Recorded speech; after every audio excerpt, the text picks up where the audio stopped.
o Arquivo da Cidade, sempre entrando na história.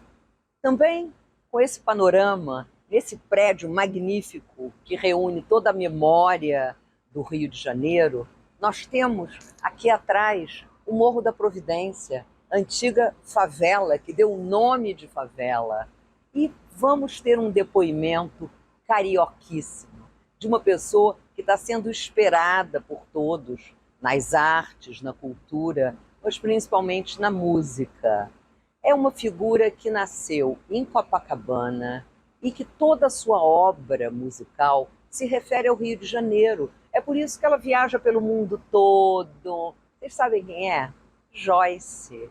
Quantos de vocês escreveram para o Arquivo da Cidade dizendo: não vai ter um depoimento da Joyce? Vocês botam teatro, botam política, botam jornalismo, e agora que vocês estão tão dedicados às mulheres este ano, não vão ter Joyce Moreno? Pois é hoje.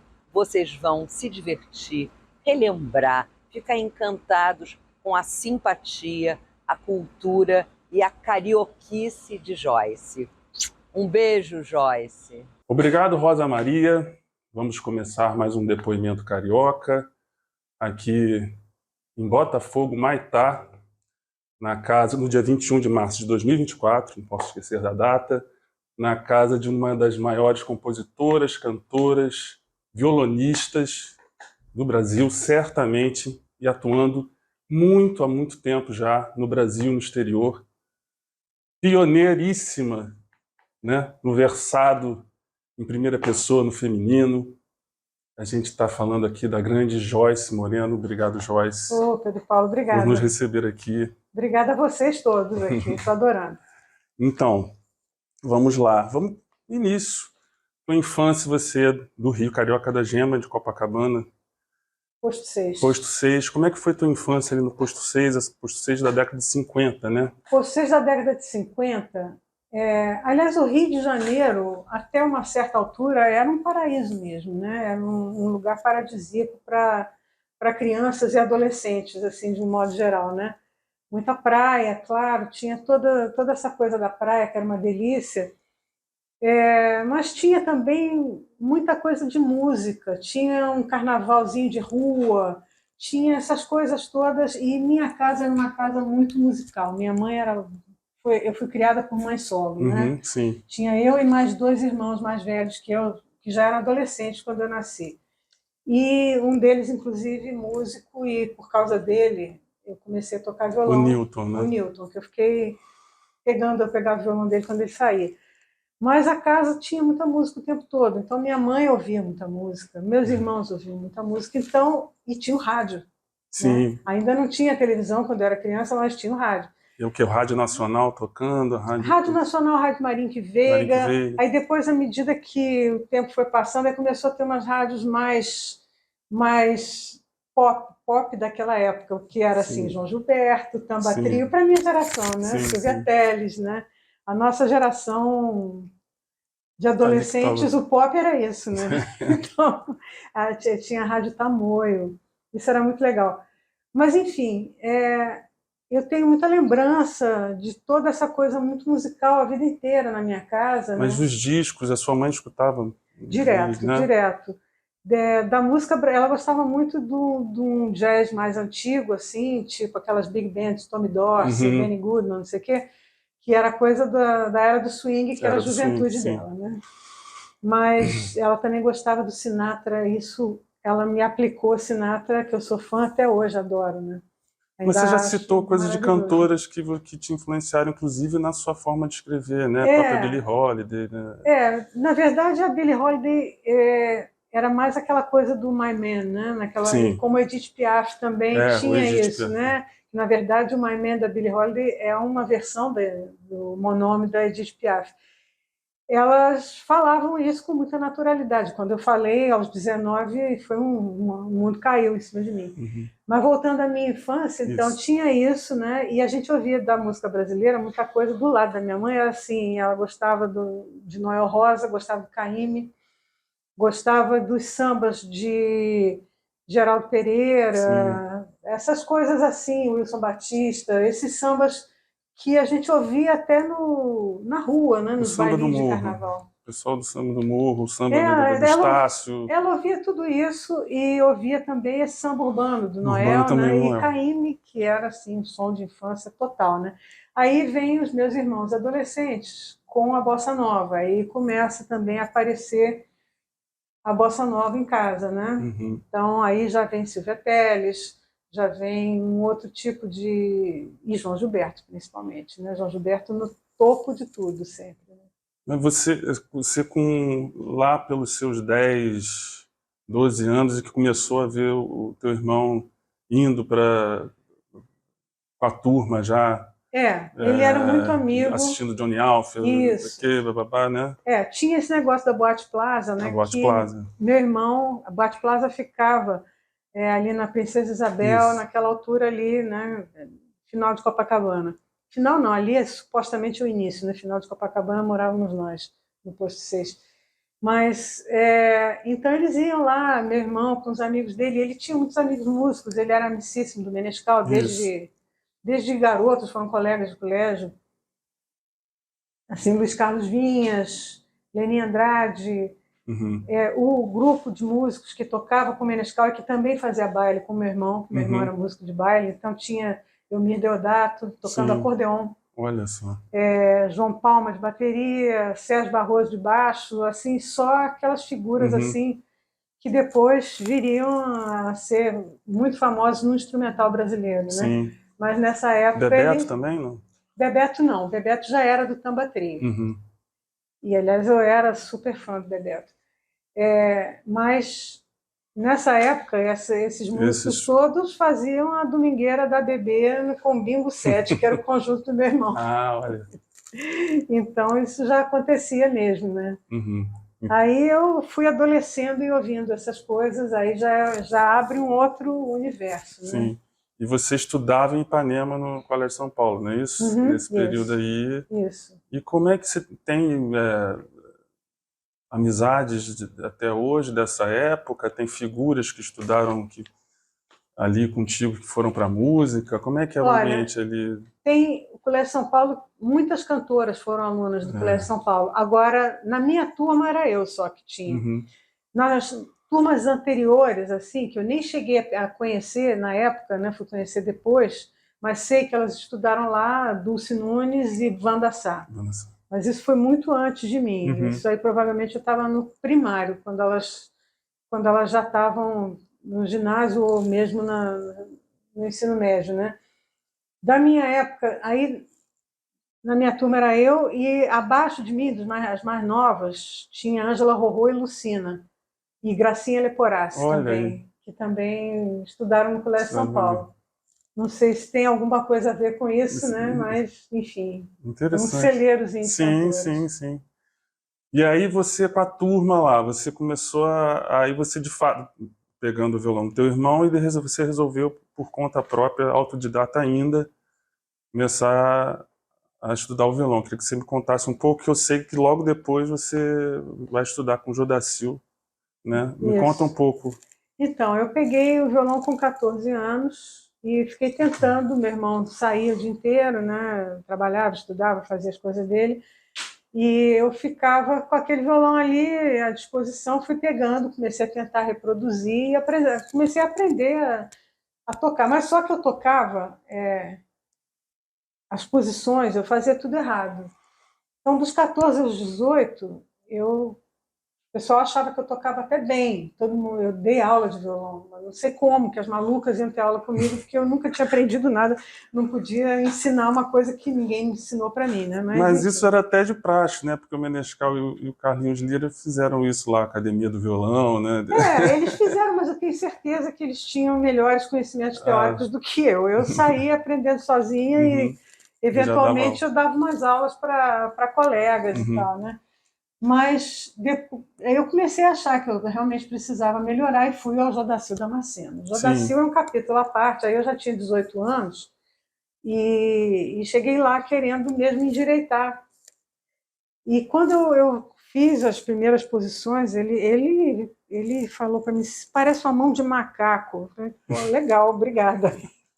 Não, vou botar isso no lugar, vou consertar sua mão. É impressionante, né? Não, ele falou, vou consertar sua mão, porque isso está tudo errado, você está fazendo tudo errado.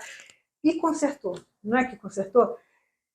E muitas décadas depois encontrei ele já idoso, estava morando no interior de Minas. Eu fui fazer um show na cidade onde ele estava, e ele falou, você sabe que essa mão direita aí fui eu que te dei, né? Que é a marca registrada dos meus alunos. Eu falei, eu sei. E você tem uma mão direita. É a mão direita dos outros alunos dele também, do Guinga, do Macalé, da Rosinha de Valença. Hélio Delmiro passou por ele também. O Hélio eu não sei, eu não Heitor sabia. Tepeu, deu uma... O Hélio eu não sabia, mas... Marlu Miranda. Mas Macalé, com certeza, Guinga, Rosinha, antes de mim, foi aluna dele, depois eu fui. Então, enfim, ele realmente botou as mãos direitas dos alunos, endireitou a mão direita do pessoal. Pois é, quando é que você se deparou com esse ritmo da bossa nova? Porque, na verdade, você já estava ali, estava vendo... Então, seu irmão chegou com um tipo de batida que viu do João Gilberto. Ele chegou, primeiro, meu irmão começou muito bem, porque ele estudou por um método que tinha quando ele era... Que foi assim, quando eu nasci, ele tinha 13 anos, ele era o caçula, entendeu? Minha mãe ficou com pena e falou, vou dar um violão para esse menino, porque ele estava ficando rebelde, estava dando trabalho, aí ela falou, vou dar um violão para esse menino para ver se ele se distrai. Uhum. E, de fato, isso aconteceu. Então, o violão entrou junto comigo na casa. Uhum. Exatamente. E eu ficava observando ele desde sempre. Ele começou com um método que tinha na época, chamava-se método Bandeirantes. Aí começou com esse método Bandeirantes. Aí depois o negócio foi evoluindo e, de repente, ele estava tocando Garoto. Para quem ouviu Garoto, quando chega João Gilberto, meio que tudo faz sentido. Tudo faz sentido. Né? Então você vê que, entendeu? O negócio tem uma evolução, uma coisa caminhando ali. Né? Se você ouviu o Garoto e depois ouviu o João, tudo se confirma. Sim. Né? Então isso fica muito claro que era isso mesmo, é o famoso é isso mesmo que o João gostava de dizer. É isso mesmo. Pois é, porque você veio com a tua mão direita super trabalhada com Judacil, mas você tem um estilo próprio, você tem esse partido alto próprio, que outros têm parecido também com o próprio Toninho e tal, que é muito bom que você... Também, né? É uma levada de samba também, desenvolvida para além do que foi o próprio João, assim, que ele veio com isso. O João, depois do João, a Árvore fez assim, né? João e Tom também, né? E Vinícius, os três, mas a Árvore faz assim, né? E aí os baianos vão fazer uma coisa, os mineiros vão fazer outra, não é? E nós aqui no Rio fazemos uma outra, mas tudo sai dali. A gente é tudo galho dessa mesma árvore, né? Eu tenho, para mim, né, eu sempre acho que, como diz meu parceiro e amigo Ronaldo Baixo, tudo é samba e samba é tudo. Quando eu escuto outro dia, e a gente fica vendo isso, aí você vê, por exemplo, outro dia a gente estava vendo na televisão, estavam os caras tocando flamenco. Estava eu e o Tuti sentado no sofá assistindo ali, aí um olhou para cá e o outro falou, ó, o samba. Porque cada lugar tem o seu samba, mas o samba é que nem eles falam de jazz como música criativa, o samba é a música primeira de todas as civilizações. Então, se você estiver no meio dos ciganos, eles estão tocando o lance deles lá, é samba, é o samba deles. O americano que faz o blues, é o samba deles. A gente tem o nosso samba, tudo é samba e samba é tudo. Sim. Eu realmente acredito nisso. E aí, quando você falou esse negócio, né, da levada de samba que eu faço e que outras pessoas da nossa geração também fazem, né? Você vê que a levada do Dori é outra. Cada um tem o seu jeito de fazer, né? Mas tudo é samba e samba é tudo. Eu acho que samba é o chão que a gente pisa, mesmo. Sabe? Na música, para mim, qualquer gênero de música que eu faça, às vezes eu faço uma coisa que eu adoro, tem várias, valsa francesa. É uma coisa que eu ouvi muito quando eu era criança também, que minha mãe gostava do Henri Salvador, me passou esse gosto, né? E aí tem toda uma história, uma coisa meio parisiense, no negócio do Rio de Janeiro já foi muito parisiense também, né? Sim. Mas não deixa de ser um tipo de samba. Não, porque depois mistura ali. É o samba do fica... francês. o samba... E por aí vai. Sim, Aí vai. E como é que era aí você ali se reunindo com a turma ali e conhecendo pessoas de outros lugares do Rio de Janeiro? Você teve a oportunidade de ver gente chegando no Rio de outros lugares, seja os baianos, os mineiros e o pessoal daqui, e vendo cada um crescendo, e todo mundo no mesmo barco ali, né? Na mesma época, começando. Como é que era esse ambiente, né? Os lugares, as festas, a elevação de som, como é que era isso aí? Que você era muito legal, devo dizer, porque primeiro que tinha uma competição bastante saudável entre os compositores, os meninos eu estou falando, tá? Porque de menina tinha ainda tem eu isso. tinha eu e a Sueli, e olhe lá, e Pois o resto era tudo os rapazes. Mas era bacana assim, você ver uma competição saudável de assim, Dori chegava com uma coisa maravilhosa, 1000 descobertas de harmonia, por exemplo. A gente ia muito, era uma das casas que a gente frequentava muito. Na outra semana, quando a gente chegava na casa dele, o Edu chegava e apresentava a Memória de Marta Saré com aquele acorde. Aquele acorde que começa ali. Ali já ficava essa coisa de um querer mostrar para o outro um negócio mais interessante, né? E era legal, eu participava muito de tudo, porque, embora às vezes esses grupos não se dessem, eu era amiga de todos eles e todos me achavam parte dos seus.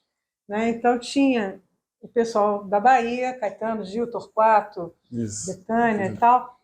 Aí tinha o pessoal de Minas, Bituca, em primeiro lugar, depois, junto com ele, veio o bonde todo dos mineiros, né? Mas Toninho veio meio junto também, conheci Toninho, tinha 18 anos.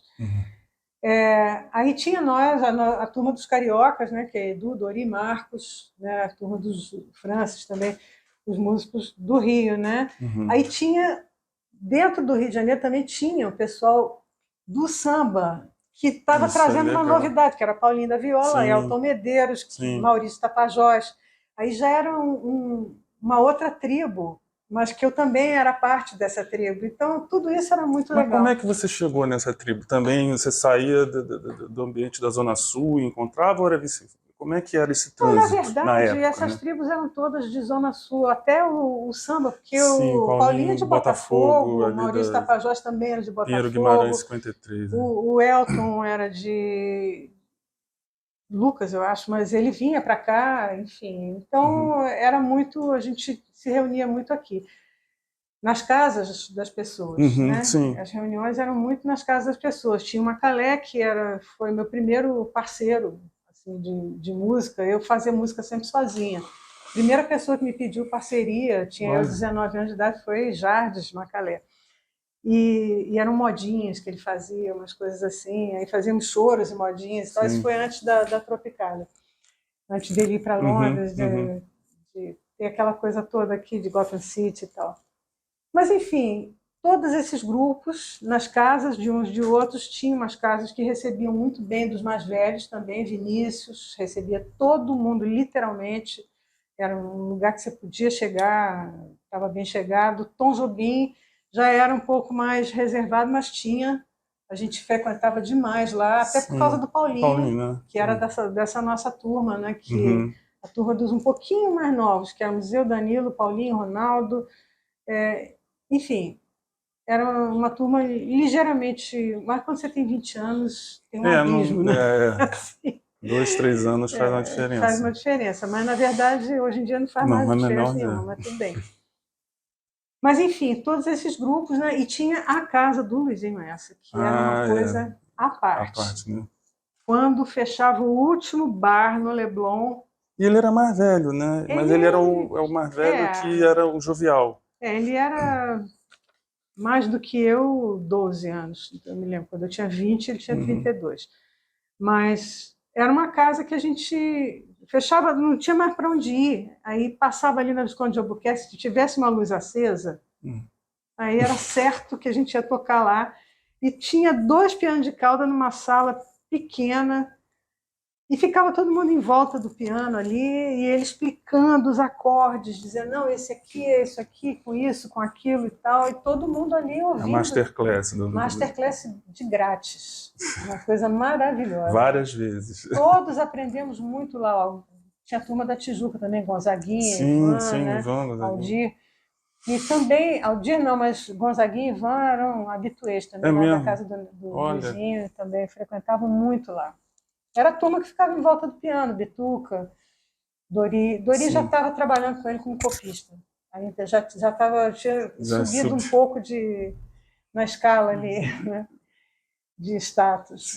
Mas tinha, enfim, toda essa... E você já começava a mostrar suas músicas ali, né? Já mostrava minhas coisas, sim. Gravei o primeiro disco em 1968. Sim. Com arranjos do Dori e do Gaia. E um texto de contracapa lindo do Vinícius. Vinícius de Moraes escreveu um lindo texto. Mas antes disso, o Roberto Menescal estava pegava para fazer uns trabalhinhos, não foi? Te chamava aqui. Tinha isso, mas você criou uma casquinha para poder... não era uma coisa minha, mas a primeira vez que ele me chamou, eu tinha ido lá em casa porque ele era muito amigo do meu irmão. Eu estava voltando da aula de inglês e eu tinha 15 anos de idade. Cheguei em casa e dei de cara com essa cena, meu irmão e Menescal sentados escutando um gravadorzinho geloso que tinha lá em casa, sabe aquele das teclas coloridas, não é do seu tempo, mas tinha várias teclas coloridas. Aí estava ele botando uma fita que eu tinha gravado em casa, uma coisa minha, assim, que eu fiquei furiosa, falei, pronto, agora, sabe essa coisa de irmão mais velho sacaneando a irmãzinha, né? Falei, pronto, agora vão pegar no meu pé, vão rir de mim, não sei o quê. Mas não foi nada disso. Acabou que Menescal me ligou e me chamou para uma gravação que ele estava produzindo para um compositor mineiro chamado Pacífico Mascarenhas, que estava ele próprio bancando, era um disco independente, mas ia sair pelo Odeon. Ele estava bancando esse disco e ele tinha contratado o Menescal para fazer os arranjos com o conjunto dele, que tinha o Elmir, que tinha esses músicos todos da pesada, né? E queria um grupo vocal, mas ele não tinha grana para bancar, por exemplo, os cariocas. Aí pediu para o Menescal armar um grupo vocal, o Menescal armou um grupo vocal, um quarteto, que éramos eu de primeira voz, aí tinha a Edis Barroso, irmã do Sérgio Barroso, tinha o Toninho, que era o crooner do conjunto de baile do meu irmão, Toninho, não sei o sobrenome dele, e o próprio Menescal, que fazia as vozes mais graves. E a gente gravou, quer dizer, não era um trabalho meu, mas foi ali que eu descobri uma possibilidade. Primeira entrada num estúdio, primeiros microfones, né, saber como é que era o estúdio, receber um cachê, né, para comprar o disco dos Cariocas, que eu queria. E por aí vai, né? Aí o Menescal começou a me chamar para gravar jingle com ele fazia muito anúncio, né? Muita música de anúncio. Isso tudo era já no momento que o negócio estava ficando chumbo, né? Já é a primeira metade da década de 60, 64 teve o golpe e aí a coisa começou a ficar esquisita, né? Aí começou a ficar bem esquisita, bem esquisito, e foi bem ali ao longo desse tempo, né, que eu entrei para a faculdade. Sim, foi para... Por que fazer jornalismo, gente? Porque não existia escola de música. Eu gostaria de estudar... Se eu fosse hoje uma menina de 18 anos, eu estaria na Unirio, por exemplo, como meu neto. Mas acontece que naquela época não tinha. A opção era Escola Nacional de Música, que era totalmente voltada para o clássico, para a música clássica. E o Jodacil botava pilha para eu fazer isso, porque ele dizia, não, que se você quisesse, você podia ser uma grande concertista, você tem potencial, se você estudar 8 horas por dia. Eu falei, Jodacil, é o seguinte, eu faço faculdade, eu estou fazendo estágio no jornal, eu tenho amigos, eu saio, eu namoro, eu vou à praia, eu não posso estudar 8 horas por dia de violão, isso não é para mim. Mas, enfim, mas a história era meio isso, né? E aí você teve... em não tendo uma escola para estudar música apropriadamente, como eu queria, e eu tinha ambições, eu queria fazer arranjo, Eu queria umas coisas mais assim, né? Você não chegou a ter aula com o Moacir Santos? Ele já tinha ido para os Estados Unidos já tinha quando você, tipo, vou fazer... Não. Quem teve aula com ele foi meu irmão. Então ele... eu meio peguei por tabela o que ele ensinava para o meu irmão. Ele deu aula para muita gente, né? Meu irmão foi aluno dele, mas quando eu comecei na música, realmente ele já tinha ido embora, já tinha ido para os Estados Unidos. Já estava lá, imagina, quem me dera. Você tinha essas intenção de estudar mesmo? Mas aí o meu plano B era o jornalismo, porque era uma coisa que eu gostava e que eu sabia que eu faria bem. Tanto faria que eu consegui uma coisa que meus colegas de faculdade quase caiu o queixo quando souberam que eu ia estagiar no caderno B do Jornal do Brasil. Que era assim, o que todo mundo que fazia jornalismo queria aquilo. E eu fui lá na cara de pau, me apresentei. Essa história é boa. Essa história é ótima, é ridícula, você deve estar sabendo. Eu me inscrevi para um concurso de beleza que eles estavam fazendo. Para poder entrar no jornal. Para poder entrar no jornal. Eu cheguei lá, falei, é o seguinte, eu vim aqui, eu sei que não é meu... O Evandro Teixeira tirou foto sua e tudo. Tirou, eu falei, somos amigos até hoje. Falei, eu sei que não é meu perfil, mas na verdade eu vim aqui porque eu queria uma vaga aqui, queria um estágio aqui, eu falo várias línguas, eu posso ajudar de várias maneiras, minha redação é boa, vamos lá. Aí consegui, fiquei lá. A amiga passou para o concurso de beleza. A minha colega de sala na PUC ganhou esse concurso. E você foi? Eu fiquei no jornal, mas foi maravilhoso, foi um período muito legal que eu acabei não ficando porque comecei a dar mais atenção para a música, aí assinei meu primeiro contrato. Isso gravar. Tudo naquele momento bem brabo mesmo, você já vendo as coisas acontecerem, caindo a ficha. Caindo a ficha de tudo, claro. Aí eu vou aproveitar para o nosso primeiro convidado, que vai fazer uma perguntinha sobre isso. Roda aí. Oi, Joyce, aqui é o João Pimentel, espero que esteja tudo bem com você. Eu gostaria de saber de você o seguinte, na nossa última conversa profissional, né, foi para um livro meu com o meu parceiro Zé Maguio, chamado Mordaça. E acabou que uma entrevista contigo, ela deu o caminho que a gente precisava para o livro. Quando eu pergunto para você quem era a Joyce de 1964, do golpe militar, da época do golpe militar, e quem era a Joyce em 1968, 4 anos depois, quando do AI-5, quando a censura veio forte. E a verdade que eu queria saber de você é mudar um pouco o viés dessa pergunta, e queria saber de você, assim, qual a lembrança que você tem, né? Qual o olhar da Joyce para as transformações que a cidade sofreu nesse período? Cidade que eu digo, as relações são as relações entre as pessoas, o medo, o que aconteceu com a alegria, com o sentimento da cidade, do carioca. Qual a lembrança que você tem? Tá? Beijo grande. Esse moleque pequeno. Bom, lembranças, né? Lembranças, esse curto espaço, né? Entre 64 e 68 aconteceu tanta coisa, tanta coisa. A primeira coisa que eu acho que foi uma mudança realmente muito radical, que eu posso dizer que foi um abismo, porque antes, até 64, nós éramos uma juventude muito leve e inconsequente.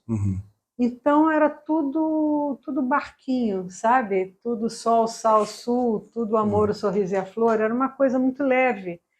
E quando chegou esse momento, e especialmente quando ele culmina no AI-5, né? No final de 68, onde o meu professor Alberto Dines foi fazer o discurso de formatura da minha turma e saiu preso, ele era paraninfo, esse tempo foi um tempo em que as fichas caíram para toda a nossa geração, e muitos de nós se sentiram até obrigados a assumir uma posição política na música mesmo, né? Então você vê que teve aquela cisão da Bossa Nova, né? Que a Nara e o Carlos Lira se afastam, e aí o que é muito positivo por um lado, eu acho, é triste pela cisão, mas é bacana ver como eles de repente fizeram essa fusão com o samba, com os sambistas de morro, que são geniais, né? Com o Zequete, Cartola, o Zi Cartola, o Hermínio.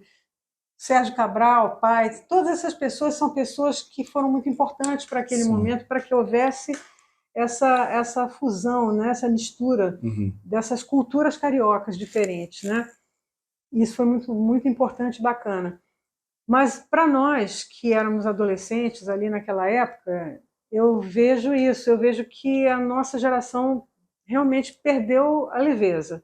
Foi uma perda da inocência, porque antes a gente vinha naquele momento onde tudo era lindo e tal, e de repente a coisa começa a ficar esquisita. E nos anos 70, nos primeiros anos dos anos 70, assim, 74 especialmente, daí para diante é um negócio meio pavoroso, porque tudo podia acontecer. Né? Então, as pessoas...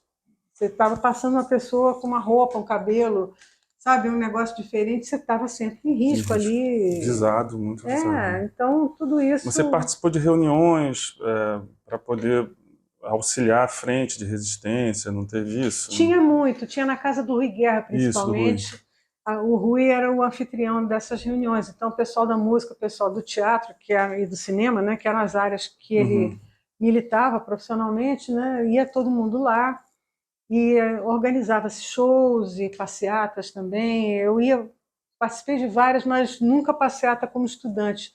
Eu ia nas passeatas já da classe artística, né? Então, tudo isso foi acontecendo, e nos anos 70 realmente recrudesceu muito a parte da censura, né? Ficou uma coisa que virou assim, quase que um esporte, né, para os compositores, como melhor driblar os caras. Então, Paulo César Pinheiro, Chico Buarque, esses eram os campeões. Tinha até música instrumental que era censurada. Sim, o Hermeto foi desligado, né? Estava Laíde, nossa Lalá, Laíde Costa, cantando a música lá dele. E quando cortaram o som, ela jogou o microfone no chão, foi uma encrenca. Aí Rogério Duprá levou uns tapas da polícia. É um negócio assim surreal, eram coisas surreais que aconteciam. Enfim, é você viver num regime autoritário, né? Eu espero que nunca mais a gente passe pelo que passou. Sim. E as pessoas precisavam saber, porque a garotada não sabe o que foi isso. Foi muito bravo. E aí, na tua trajetória de início ali, você teve o festival, né, que você entrou com a música Me Disseram, que foi aí o ponto, né, de revelação tua na primeira pessoa, né, um pioneirismo que nenhuma outra compositora tinha feito, propriamente nesse aspecto, que teve um rebuliço com isso. Né, e que foi uma porta de entrada aí para você gravar o primeiro disco no ano seguinte, né? Foi. Como é que foi esse rebuliço aí? Olha, uma coisa boa que você perguntou, como é que eu cheguei nessas tribos? Logo no início você me perguntou isso, né? Que eu estava falando das tribos. E as tribos se conheciam nos festivais. Isso era uma coisa que tinha, que era positiva. O lado competitivo era muito ruim, porque às vezes os amigos brigavam por causa da competição, ficava aquela picuinha, né? Mas, por outro lado, você conhecia pessoas, né? Então, nesse ano de 67, que eu participei desse primeiro festival, como me disseram... É o segundo FIC, né? O segundo FIC. Que tem Milton Nascimento, com Travessia, ficou em segundo lugar. Isso. E né? Morro Velho também. Morro Velho também, acho que Minha Maria Minha Fé também, que não aconteceu como as outras, que as outras era ele que cantava, né? O Maria Minha Fé foi Agostinho dos Santos. Mas, enfim, essas pessoas, Milton Nascimento, Marcos Valle, Vinícius mesmo, que era mais velho, né? Mas também conhecia ali os baianos, né? Caetano de Betânia, Gal, todo mundo. Eu fui conhecendo essas pessoas por causa do festival. Então, foram amizades que começaram ali e que, na real, duram até hoje, né? Então, foi uma coisa muito sólida ali, aquele momento ali foi uma coisa muito sólida para mim e para todos nós. De apoio mútuo, né? Sim. Assim, né? E quando teve essa polêmica, acho que teve a polêmica, mas passou batida. Você já chegou com uma força musical que não importa, né? Teve essa polêmica, passou Sérgio batida. Porto esculachando. Alguns esculachavam, outros defendiam, Nelson Mota, Fernando Lobo defendiam e tal. Aí fica, mas isso também, enfim, o disco cumpriu o papel dele, né, de ser meu primeiro disco, minha porta de entrada. Aí depois começa aquele negócio, a gravadora fica dizendo, mas você é tão bonita, você devia botar uma roupa assim, assado, fazer... Aí começou a ficar chato, porque aí não era bem o que eu queria, aí eu fui para um negócio bem alternativo mesmo, e aí pronto, aí ficou um pouco assim, né, eu nunca me dei muito bem com a indústria, para falar a verdade. Nunca fui muito... Teve percalços. Tive bastante percalços. Bastante, né? Não só aquele outro lá mais na frente, mas ao longo... Percalços com a indústria é o meu nome do meio. Mas aí você faz uma viagem, né? Logo depois, a primeira viagem que você viaja com o Edu Lobo também. Foi. Né? Você começa a conhecer o mundo também aí, né? A primeira viagem de trabalho foi em Lisboa, em 1969. Eu fui, Edu me chamou, ele tinha um show para fazer no Teatro Vilaré, que era um teatro bacana lá e tal. Vinícius estava lá meio exilado, assim, tinha sido demitido do Itamaraty, estava chateadíssimo. E ele meio foi o mestre de cerimônia da gente no show. Quem abriu o show eram os Mutantes, foi muito engraçado isso. E tem uma história que a Rita Lee contou no livro dela, que ela acha que aconteceu, mas que não aconteceu. Que ela diz que ela e os meninos lá dos Mutantes, como eles não gostavam do Edu e o Edu também não gostava deles, eles teriam tirado, desplugado todo o som do nosso show para quando fosse começar não ter som. Os portugueses devem ter sido extremamente profissionais, porque quando a gente tocou não faltou som de jeito nenhum, estava tudo perfeito, não teve o menor problema. Então, certamente ela fez essa confissão à toa, porque a gente nunca ia descobrir. Mas enfim, foi a primeira viagem de trabalho assim, que eu fiz, e depois eu levaria algum tempo até fazer a próxima. Sim. Que foi com o Vinícius, né? Não, antes disso teve uma temporada no México. O Sagrada Família, né? O Luiz S. e a Sagrada Família, né? Que era um grupo de 13 pessoas, todas completamente loucas. Tinha, deixa eu ver, tinha Naná Vasconcelos, Maurício Maestro, Nelson Ângelo, GG, que era o baterista, o trio de sopros, que era Ion Muniz, maravilhoso, louquíssimo. Tinha Bill Horn, tinha Cláudio Roditi. Cláudio Roditi. Pois é. Esse era o grupo. E aí o Luizinho queria fazer... Porque o Luizinho é assim, ele era maravilhoso. Nossa, eu tenho a saudade dele, mas ele era um pouco megalomaníaco. Assim. Então, se o Sérgio Mendes estava fazendo sucesso com uma formação, ele queria uma formação que fosse o dobro daquela. Então, o Sérgio Mendes tinha 2 cantoras? Não, ele queria 4 cantoras. Mas aí ele arrumou assim 3 cantoras meio amadoras, assim, uma menina que ele namorava, uma outra que eu indiquei, e assim foi. E não fechava. Aí eu falei, ô Luizinho, você quer que eu vá? Eu vou com você. Me bota aí, eu vou fazer. Você é a 4ª cantora, vamos lá. E eu, assim, com minha vida aqui, minha carreira, meu disco saindo, né? E um convite do Vinícius para ir para a Argentina com ele e com Dori, olha só, que era um sonho, né? Era um negócio maravilhoso, mas lá fui eu atrás dos malucos. Fui lá com o Luizinho, eu organizava, fazia um pouco os arranjos vocais das moças, né, das cantoras e tal, legal. Cantava lá com elas. Depois voltei, aí teve um tempo, uma parada grande, assim, de quase 5 anos. Você se dedicou às filhas, né? Digamos que foi isso. Mas, e aí, depois, quando eu voltei, né, com as 2 filhas enfim. Teve a tribo também? Você fez a tribo, mas até a tribo eu não considero muito, porque eu vou te falar, na real a tribo é uma lenda. Porque a gente nunca realmente fez nenhum show, a gente fez um festival, gravamos umas faixas, mas tinha vários compositores, mas só um que podia fazer e não eram os melhores. E, enfim, eu acho que a tribo foi uma lenda urbana. Mas aí quando tem o Vinícius, quando o Vinícius me chama, né, para substituir o Toquinho, aí sim, aí era uma gig mesmo profissional, bacana. Sim. E que tem um detalhe curioso que foi bem na mudança ali de... Teve mais ou menos a mesma história do lance do Tenório, se não me engano. Tenório, eu estive com Tenório, foi a segunda temporada. Foi a segunda daquela primeira. Primeira. Porque uma em 73 com Tenório, essa foi em 75, não é isso? Não, a primeira foi em 75. Aí Vinícius me chamou para substituir Toquinho, ele era o show, era poeta, moça e violão. Uhum. Ele precisava de uma moça que tocasse violão, porque ele não tinha nem moça nem violão, porque o Toquinho estava ocupado fazendo outro trabalho. E aí ele me chamou.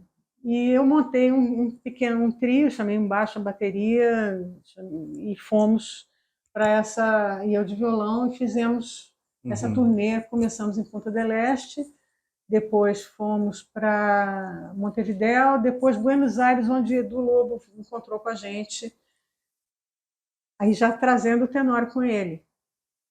Aí fizemos esse show lá e voltou todo mundo para o Brasil. No ano seguinte, Vinícius me chamou de novo, meio para cobrir uma emergência. O Toquinho tinha chamado uma outra pessoa para cantar, mas ele não tinha gostado.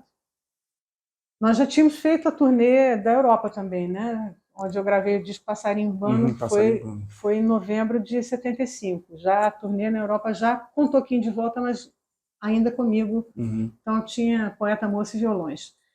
No ano seguinte, logo no início do ano, né?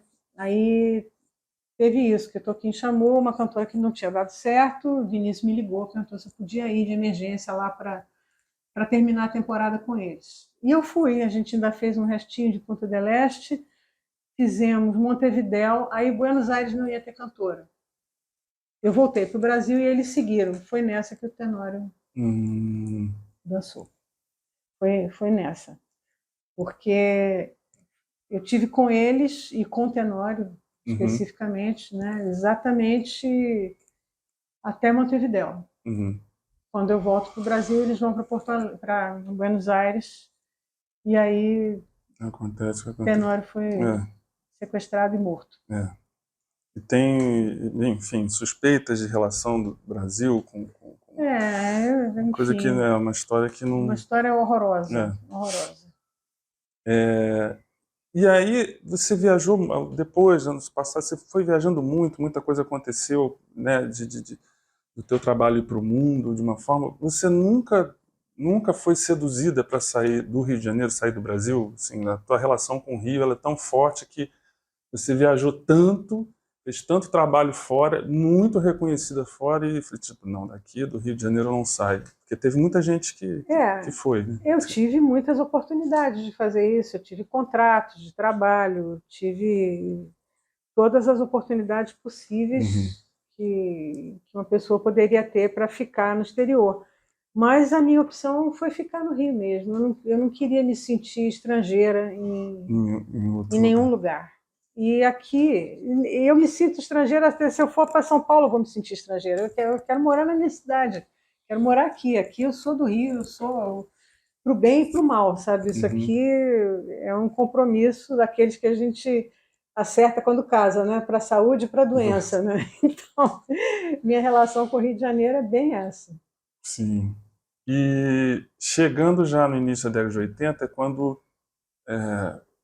aquele festival MPB 80, que eu era pequeno, mas lembro bem, te alavancou como nunca na tua carreira. Foi com Clariana, não é isso? Foi que me apresentou para o Brasil. Que apresentou para o Brasil, né? E estava todo mundo já gravando suas músicas, né? Já, pois é. Betânia, Elis, Betânia com Milton, da Cor do Brasil, da Cor Brasileira, da Cor Brasileira, desculpe. Elis, essa mulher, Elis, Milton e Nana com Mistérios, de Boca Livre também. Enfim, estava um momento que meu repertório estava sendo bastante gravado.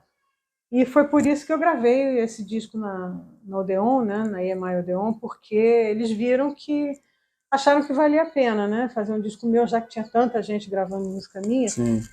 E quando eles sugeriram que eu me inscrevesse, que eu inscrevesse uma música no festival, eu não tinha música inédita no disco, porque praticamente tudo já tinha sido gravado por outras pessoas. Eu estava apenas dando a minha versão de compositora, né? E eu tinha Clariana. Era a música que eu tinha, que podia escrever. E aí eles ainda ficaram meio assim, nossa, mas isso não é música de festival? Eu falei, é o que eu tenho. Eu vou escrever porque é a música que eu tenho. E aí aconteceu o que aconteceu, né? A música virou a Ciranda Cirandinha, que o KM dizia que ele queria que as músicas dele fossem Ciranda Cirandinha. No caso de Clariana, sim, foi a minha Ciranda Cirandinha mesmo. E aí foi bem no período de abertura, e você, nesse mesmo disco tem Revendo Amigos, né? Tem. E queria que você falasse um pouco dessa música que tem a ver com o contexto da época, o que te inspirou? Revendo Amigos é uma música que eu fiz pensando exatamente nisso, porque eu tive muitos amigos exilados e alguns mortos, né, pela repressão das ditaduras militares, né? Estou botando no plural porque a gente incluiu o Tenório aqui na conversa, né? Sim. Mas não foi só ele, teve outras pessoas, sim, né? Pessoas, claro, amigas minhas e até da família e tudo. E muitos que foram para o exílio, muitos, né? Então, Revendo Amigos é um pouco falar sobre isso, saber quem morreu, sim, perguntar quem chegou de viagem, se foi porque quis. Pode cantar a capela? Posso, Vou cantar só essa segunda parte que fala isso, né? Que é bom, vontade de rever amigos, os gestos de sempre, a risada em comum, contando as histórias e os casos antigos, as músicas novas, sem moda, sem tempo nenhum. Vontade de rever amigos, dizer que sou solta na minha prisão, gritar para as pessoas, vem cá que eu tô viva, me tira a tristeza de dentro do meu coração. Saber quem morreu, perguntar quem chegou de viagem, se foi porque quis. Explicar que o amor me pegou de mau jeito, mas tudo somado, acho que fui feliz. No entanto, cadê meus amigos? Vai ver que a poeira do tempo levou. A barra da vida tem muitos perigos e a gente se afasta sem querer, se esquece sem querer, se perde dos velhos amigos. Lindo demais isso, né? Aqui, ó. E aí, pois é, agora falando um pouco, depois um pouco dessa coisa da indústria, aí você, e aí a tua relação com o Rio de Janeiro, né? Você faz o disco Tardes Cariocas, né? Já 83, e outros discos posteriormente que você faz que tem uma relação com o Rio muito forte. Com esse disco você dá até um recado para você, um problema que você teve com a indústria, enfim, que tentaram fechar as portas para você totalmente, para você não gravar. Fecharam, né? Só que eu digo tentaram porque você deu esse disco foi premiado, ganhou o prêmio Chiquinha Gonzaga, né? Foi. E aí eu queria que você falasse um pouco, né, disso aí, né?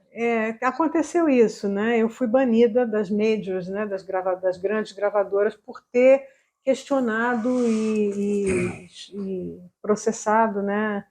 A minha gravadora que tinha usado o meu playback da música clariana justamente num disco de uma outra cantora, e o disco era todo feito assim, só que na minha faixa eu tinha tocado violão, eu tinha feito arranjo, eu tinha feito vocal de apoio, tinha a risadinha das minhas filhas no final, então tudo aquilo com a voz de outra pessoa ficou muito feio, né? Era uma coisa, eu pedi que eles tirassem a faixa pelo menos, e acabou que eles tiraram, foi o disco todo de circulação, deu um prejuízo para eles, e para o produtor que fez isso ficou muito mal. Então esse produtor organizou uma reunião a nível de presidentes, né?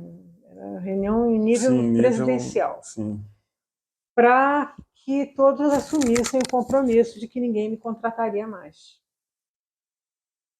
para acabar mesmo, para não criar um precedente, porque senão outros artistas iam querer fazer isso, não sei o que. Ele convenceu as pessoas, enfim, foi um período muito difícil e que eu acabei fazendo o disco Tardes Cariocas, um disco independente, e que, curiosamente, foi o disco que me levou para o Japão. Porque aí foi um negócio muito engraçado, porque a gente mandou fazer, né? E de cara, assim, 500 cópias o Japão comprou. Então já tinha algum interesse, né? E aí, em seguida, veio o convite para a primeira turnê no Japão, né? Fazer uma apresentação no Festival Yamaha lá e alguns shows por fora, além do festival. Uhum. E pronto, aí criou-se Nunca mais deixou de ir lá. Criou-se uma relação com o público japonês amor. Que dura até hoje. É impressionante. Que é um negócio maravilhoso. Ao mesmo tempo, esse disco também teve repercussão na Europa. Uhum. Aí eu dei uma entrevista de várias páginas para a revista Jazz Hot, por causa desse disco também. Então, ele, de certa forma, ele foi pipocando em várias regiões, né? E, finalmente, nos Estados Unidos, né, que aí eu assinei um contrato, aí voltei para uma major em Nova York, né? Não era aqui, que foi a Verve, que era o braço jazzístico da Polygram, então, chamada Polygram, né? Você diz que aí passou a ficar um pouco esquizofrênico, porque você lança uma coisa lá e tem que lançar aqui, não consegue. Não, eu lançava esses discos da Verve, saíram aqui pelo departamento internacional, como se fosse um disco de um artista estrangeiro. É um negócio muito louco. As músicas foram feitas aqui, eu gravava lá. Eu comprei um disco seu, assim. Falei, ué, mas tá aqui nessa. O Mojo Club. O Mojo Club, pois é.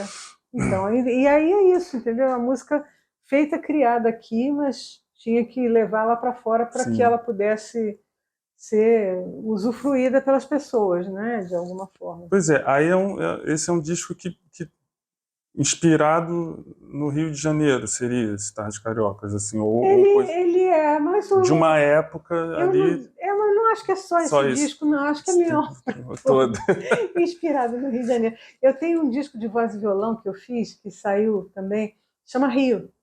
Então é um disco de intérprete. Tem uma ou duas músicas minhas, mas no geral é um disco de intérprete, que eu gravei só músicas relacionadas com o Rio de Janeiro. Então tem Paulinho da Viola, Tom Jobim, Billy Blanco. Isso foi em 2010 que esse disco saiu. Então, eu acho que, na verdade, tudo que eu fiz até hoje é muito devido ao fato de eu ser carioca, ter crescido nessa cidade. Aí eu vou mais um convidado para falar exatamente, perguntar sobre isso também. Muito honrado me sinto de fazer parte de um pedacinho desse depoimento aí para a posteridade da querida Joyce. Eu acompanho você, Joyce, há muito tempo, não preciso nem falar nada. E você sempre homenageou o Rio em todas as fases da sua vida musical. Né? Nós artistas, a gente procura sempre o belo, a beleza, né? Mesmo no sofrimento, na injustiça. Como é para você hoje homenagear o Rio de Janeiro? Ui! É difícil. Mário, é o seguinte, a gente que é carioca sabe, né, que só dói quando eu rio, né? Então, é uma coisa que eu acho que a função da gente que faz arte de um modo geral, eu sei que é muito importante você ter uma arte engajada, ter uma arte que bota o dedo na ferida, que mostra as coisas. Essas artes todas, no teatro, no cinema, na música, são importantes. Isso é importante. Eu acho muito importante. Só que eu acho que não é para mim. Eu sou da escola jobiniana da leveza. Então, eu acredito muito que seja uma missão muito boa você levar leveza e alegria para as pessoas nos piores momentos, quando a situação está do pior jeito. E a gente viu isso há pouco tempo atrás, quando teve pandemia, teve um desgoverno total no Brasil, e a gente sem poder sair, sem poder fazer nada, todo mundo preso, e a arte nos salvou. As lives, que depois tinha até gente que dizia, não aguento mais live. Aguenta, claro que sim, mas quem salvou você na hora que você estava na pior? Então, é uma função que a arte tem e que a música também tem, sabe? Eu acho que essa função é uma das mais nobres do mundo. Tive essa conversa com meu amigo Ney Matogrosso há 40 anos atrás. E ele dizia assim, todo mundo fica falando que eu sou alienado, porque eu fico de bunda de fora dançando, não sei o quê. Mas por quê? Qual é o problema? Isso é uma coisa menor? Eu estou divertindo as pessoas. estou aliviando o cotidiano das pessoas. E isso, ele tem toda a razão. O Tom Jobim também tinha o tom de dizer assim, para ele, o tom de dizer, para mim, a função da música é levar as pessoas para Deus. E é lindo isso, sabe? Eu acho muito lindo, porque é uma função muito nobre. Você está trabalhando para o espírito da cidade se elevar, melhorar, dar uma alegria. Sim, sim. Né? Lindo, é isso mesmo. E aí vamos falar um pouquinho também da sua pena. Escreveu livro, minha avó foi dizia cronista. Que quem tem pena é galinha, não é o meu caso. Da sua escrita aí, então, da escrita, da caneta. A caneta, vamos à caneta. Foi cronista do jornal Dia, escreveu livro. É o meu côté jornalístico, né, que nunca me abandonou, porque era como se fosse assim, um amante secreto, né? Porque a música era realmente o meu casamento com a música, era o casamento com a música mesmo, era uma coisa da vida toda e ainda é. Mas esse lado do jornalismo sempre me pegou muito. Então, era uma coisa que até hoje, eu sou viciada em notícia, eu acordo, eu vou ver o que está acontecendo, quero saber das coisas, quero ler, quero ver o que as pessoas estão pensando. Tenho muitos amigos no ramo, né, do jornalismo, então é uma coisa que realmente me interessa muito, muito. Então, veio um livro de memórias, que eu fotografei você na minha Rolleiflex, que eu escrevi, e esse livro acabou me proporcionando esse convite, né, para trabalhar no Dia. Fiquei de colunista lá durante 2 anos, e também muitas coisas que eu fiz 15 anos de projetos para Multirio. Sim, que é uma mistura de jornalismo com música também. Né? Uma forma de estar ali, né, as duas coisas convivendo legal. Né? O Cantos do Rio. Né? Cantos do Rio, no Compasso da História, que é a história do Brasil contada pela música, e finalmente o Pequenos Notáveis, que era uma delícia de fazer, de diversão, né? Uma coisa para as crianças, de falar das infâncias das pessoas, né? Mas, enfim, e mostrar como, às vezes, pessoas que tiveram infâncias muito difíceis, tipo Ivone Lara, não posso imaginar uma infância mais complicada do que daquela mulher que só trazia alegria para as pessoas depois, né? Que se transformou naquela entidade, naquela maravilha de pessoa. Né? Então, eu tenho muito orgulho desses trabalhos que eu fiz. E aí depois tem o livro, aquelas coisas que é uma continuação que na verdade, a proposta era para relançar o Fotografei Você na minha Rolleiflex, mas eu achei que tinha mais histórias para contar, então virou parte 1 e parte 2, virou 2 livros em um. Que né? É excelente. Hein? Eu gostei muito de ter feito esse livro, sim, também. Então tem esse lado, assim, né, que a gente... eu queria falar um pouquinho também. Assim... E aí letrista, né? Letrista da música brasileira, que não deixa de ser um jornalismo, porque a gente, de certa forma, a gente está fazendo reportagens e a gente aprende no jornal aquele limite, né? Na minha época eram laudas, agora é não sei quantos toques, né? Mas era X laudas que você pode escrever.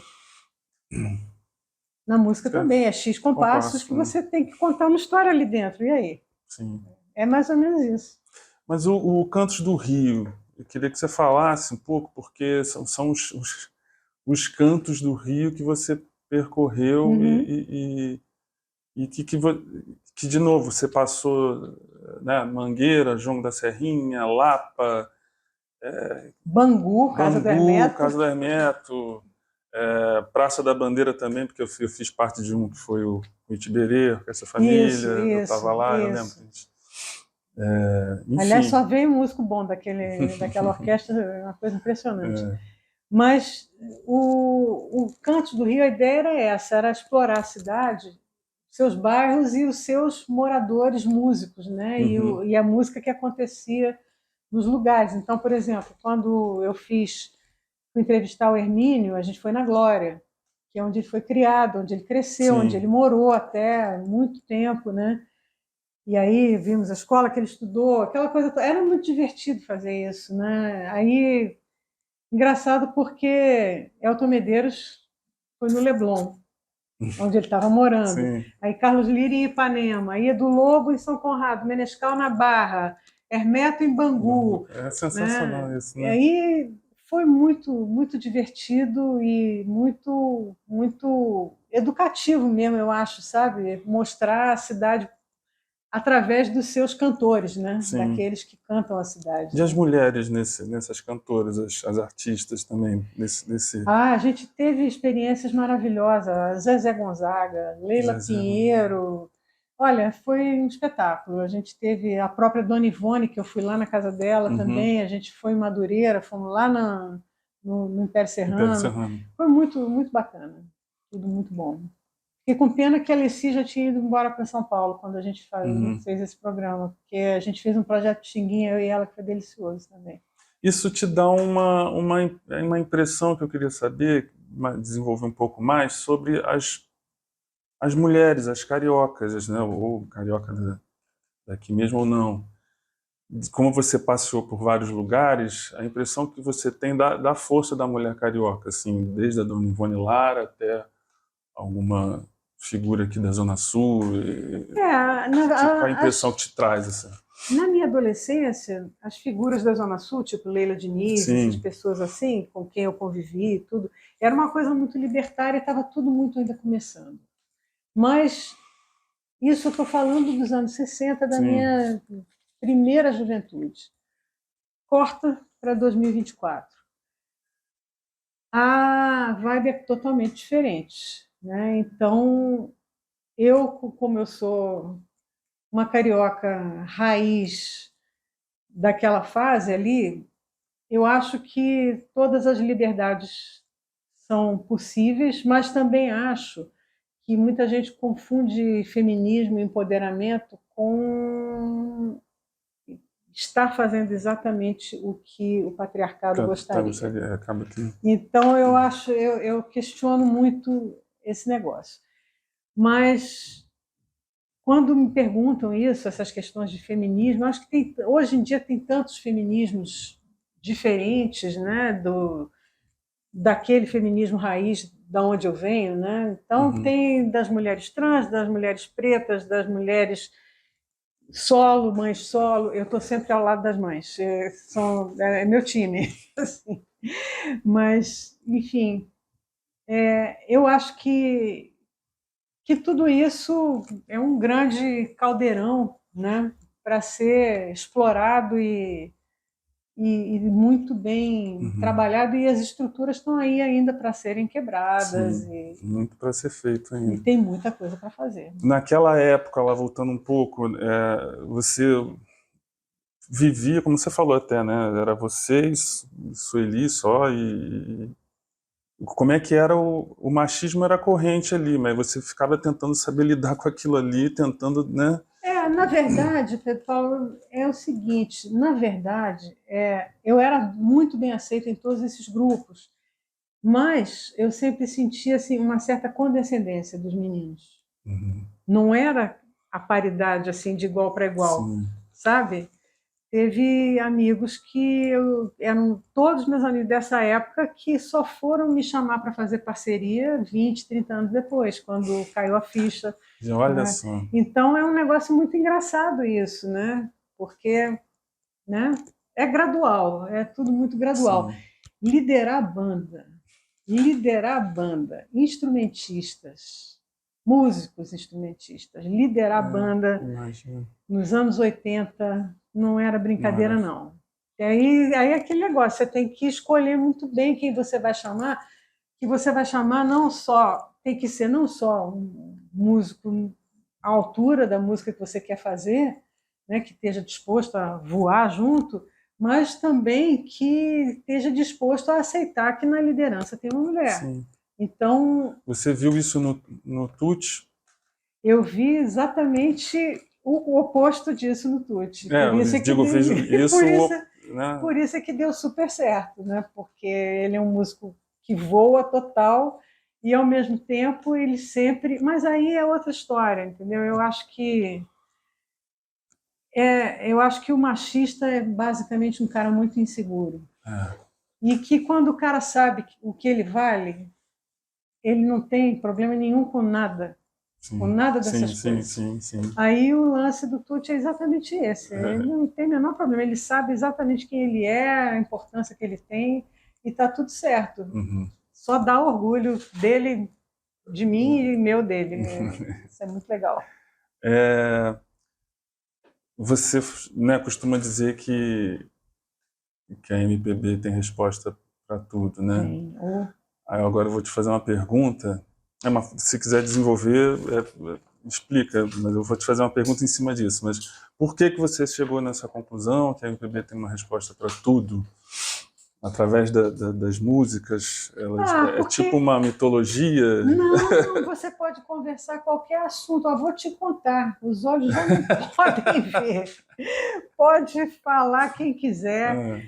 E, né? Entendi. A maldade nessa gente é uma arte. Total. Mas você consegue achar, a MPB, dar uma resposta para um Rio de Janeiro que pode ser mais justo, mais igualitário, mais em paz? Dá para achar uma resposta? MPB. Eu posso me citar a mim mesma? Vou citar um rap que eu fiz, uma música que eu tinha com o Maurício Maestro, que chamava Rodando a Baiana. Então tinha um ritmo assim, né?